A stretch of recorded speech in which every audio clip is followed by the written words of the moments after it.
हमारे पर महादेव की दया नहीं होगी, ये कैसे हो सकता है। एक आपके घर में 2 बेटा है और एक विद्यार्थी आपका बेटा पढ़ता है कॉलेज में, अरे वो पढ़ता नहीं है तो दोनों का प्रमाण पत्र मिलेगा नहीं मिलेगा।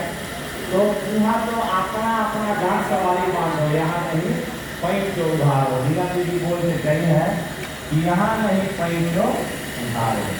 तो ज्ञान में तो बंटवारा होता नहीं है। तो आप और हम सुबह उठें और महादेव से दया की याचना करें कि आप गुरु हैं तो हम पर दया कर देंगे। हम सवेरे रोज उठते हैं ना तो महादेव से यही कहते हैं कि महादेव इतना दया कीजिए ना कि आप ही के काम में लगे और लगे रहें। आज जिस दिन नहीं करते हैं, जिस दिन नहीं चाहे उस दिन आप अपने काम में लगे रहिएगा, अपना काम रहिएगा।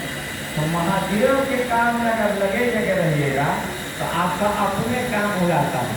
अभी लोग का गीत आता है कि अपने आप सुलझ जाएंगे सारे उनके भागे, और शिव गुरु जब हो जाए तो सोई किस्मत जागे। इसलिए गुरु दया करते ही हैं किन पर जो उनका चेला बनता है। तो दया का मतलब होता है जीव का शिव होना। जैसे हम जीव भाव में हैं तो हमको घर अच्छा लगता है, हमको बढ़िया मिठाई अच्छा लगता है, हमको बढ़िया गाड़ी ठीक लगता है। उसी भाव में रहकर गुरु क्या करेंगे कि आपको एक दिन महादेव भी आपको अच्छा लगने लगेंगे। जैसे ऐसा कोई सोचा होगा इसमें, जितने लोग बैठे हैं हॉल में, कभी आप सोचे थे कि काम भी करना हो, गाँव जाकर की चर्चा करना हो, सोचे थे कभी? चाहे कि सोच लेगा ना, बहुत आदमी कहता है कि ना भैया ना बंद होता है। तो आप लोग रोज जाते हैं चर्चा में, हम किसे जाएंगे? तो बोलता है कि नहीं बोलता है? तो साहब भी बोले हैं, किताब में लिखे हैं कि पता नहीं हम कैसे महादेव का काम शुरू किए और महादेव की प्रचार हम घर घर में जाकर शुरू किए। साहब बोले कि हमको भी पता नहीं था। तो पता नहीं चलेगा, लेकिन एक आदेश है कि दूसरे को समझाओ। दूसरे को समझाने के लिए आपको घर का निकलना पड़ता है। कहाँ समझाइएगा? आदमियों को न समझाना है। गाँव में साहब आए थे तो एक साहब बोले थे मन से कि एक आदमी मेरे हमसे मिलने आया तो बोला कि रोज शिव चर्चा हम करते हैं। साहब बोले कहाँ जाते हैं? जाते कहीं नहीं सर, घर में वो बिराई रखते हैं और बिरैये से हम चर्चा करते हैं। साहब बोले थे कि बिरैये से वो मियाँ बोला कि चर्चा करते हैं। साहब बोले जाओ घर। जब घर गए तो बिल्ली मर गई। अब किसे कीजिएगा? बिल्ली से चर्चा नहीं करना है, चर्चा करना है आदमी से। तो हम लोग और आप लोग बहुत लोग इसमें हैं जो नित्य रोज महादेव के काम में लगे और लगे रहते हैं। हम लोग को कमजोर चेला बनना है कि मजबूत चेला बनना है? मजबूत चेला बनना है। तो मजबूत चेला कैसे बनिएगा? मजबूत चेला तब बनिएगा जब महागुरु के आदेश पर चलिएगा। साथ किताब में लिखे हैं कि अगर मन गुरु के प्रति भारी रहा तो आप मजबूत चेला बनेंगे, आपका गुरु से रिश्ता प्रगाढ़ होगा।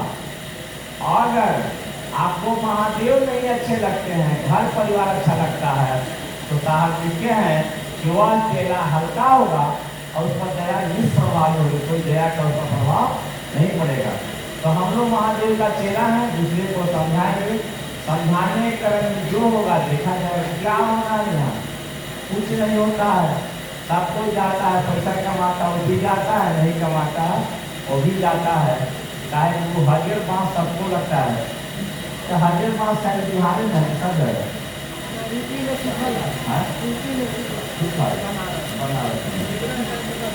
बाकी लोग झारखंड में गए तो हरियर बाँस अभाव ना चाह पानी छीट देता मैंने सबके पास। जैसे कैसे ब्रांड कपड़ा खोले ना, खोले ब्रांड कपड़ा ब्रांड जूता, आपका मरला पर कपड़ा तो ब्रांड नहीं आता होगा, कोई अपना। तो यहाँ कुछ नहीं रहना है।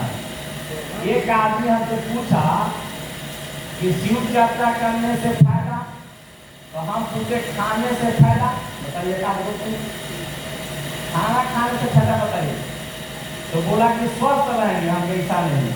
तब का है विवाह तो मर जाता है नहीं। अरे भैया इसका कोई पढ़ने से फायदा, तो पढ़ता है बचवा तो भाई वो सब परिवार बनता है। शिव चर्चा कीजिएगा तो शिव चर्चा का फायदा हम गिना रहे हैं। शिव चर्चा से फायदा क्या होता है? पहला फायदा है झगड़ा नहीं घर में होगा, तो सबसे बढ़िया फायदा होगा। तो जिस घर में झगड़ा नहीं होगा उस घर में लक्ष्मी आने लगेगी। दूसरा फायदा कि आपको रिलेशन के लोग नहीं भी शादी ब्याह में है तो कोई अंतर नहीं कहा कि आपको इतने लोग हो गए, आप ही बेटी के ब्याह किए दरवाजा पर सब कुछ है ना। तो अब किसी घर में कोई महिला के भाई नहीं है तो अभी भाई जाएंगे और मिली घोटा के चले जाएंगे। तो मैंने बता रहा है तो फायदा है कि नहीं फायदा है? मैंने फायदा घाटा कहीं नहीं। देखिए शिव चर्चा करना है, पूरी सब्जी बन रहा है, आके जाइए, ये फायदा है। हमको ये आदमी आए थे इंटरव्यू बोल रहे थे मेरे